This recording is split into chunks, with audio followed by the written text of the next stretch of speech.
from Jerusalem, Alex Traiman, CEO of the Jewish News Syndicate. Alex, thank you and welcome back. Let's start with the ground battle in Khan Yunis, where there is heavy fighting happening right now. What's the status of that? Well, as you know, most of the Gazan residents of the northern strip were asked to move to the southern strip while the operations were taking place in the north part of the Gaza.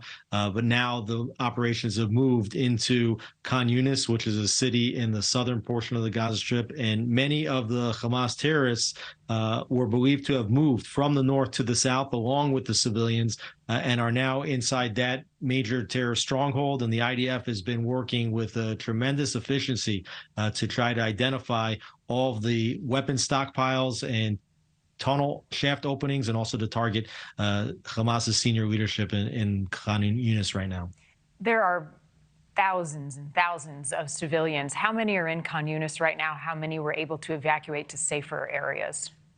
Well, I think it's more than thousands in the southern Gaza Strip right now, probably more than 1.5 million Gazans in the southern strip. How many are specifically in Khan Yunis? It could be tens or hundreds of thousands.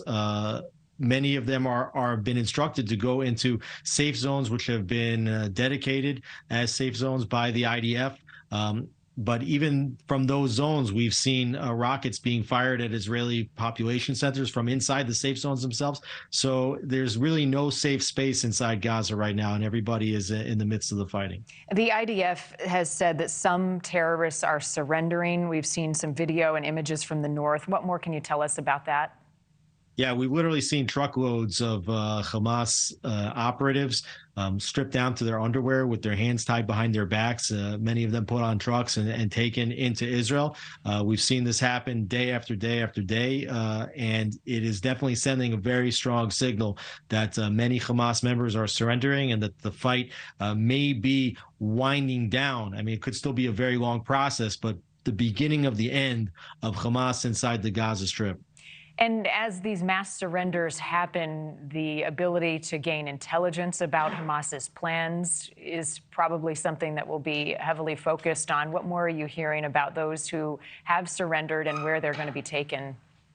Exactly. Many have been taken to Israel for interrogation. Many have been interrogated inside the Gaza Strip, and they start to get more information about where the senior leadership is hiding, where the tunnel shafts openings are, what is underground in the tunnel network, where hostages may be hiding.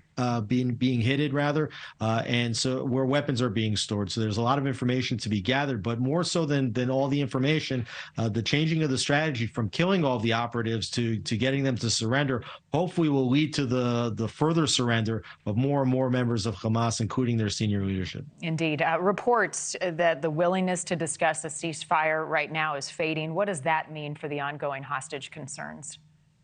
Well, it does seem like Hamas is going to continue to fight until the end. They've threatened Israel now that if Israel doesn't accede to its demands, that they will kill the remaining hostages. There's over 100 hostages still remaining inside the Gaza Strip, including as many as 20 women and children. And not one Israeli male has been released since the beginning of the fighting.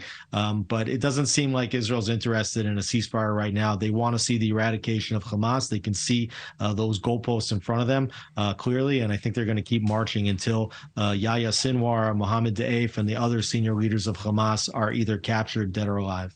And for the families of the hostages that remain, have they seen any proof of life in the last several weeks, and particularly after the last release?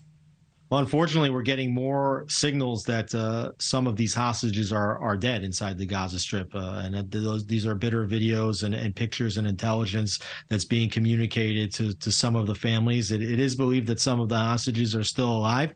Israel's being mum on intelligence relating to those that are still alive. And it is understandable that Hamas will continue to try to use not only the live hostages, but even the bodies of dead hostages as leverage at some point during this war, although it seems as though the time is running out. In recent days, people in Tel Aviv, we've seen some videos of them running with continued air raids and the threat of missiles from overhead. How often is that happening in Tel Aviv and in Jerusalem, where you are, and around Israel? Well, it's happening daily, less so in Jerusalem, but more so along the coast. Gaza's on the southern coast, and they basically are firing these up the coast because you have city after city in Israel. And it goes further, it hits the next city. If it goes shorter, it goes to the previous city. And it's happening on multiple times a day. And so Israelis have still been running into bomb shelters almost every single day. Thank you for watching. Go to newsnationnow.com to find NewsNation on your television provider. And don't forget to click the red subscribe button below to get more of NewsNation's fact-driven, unbiased coverage.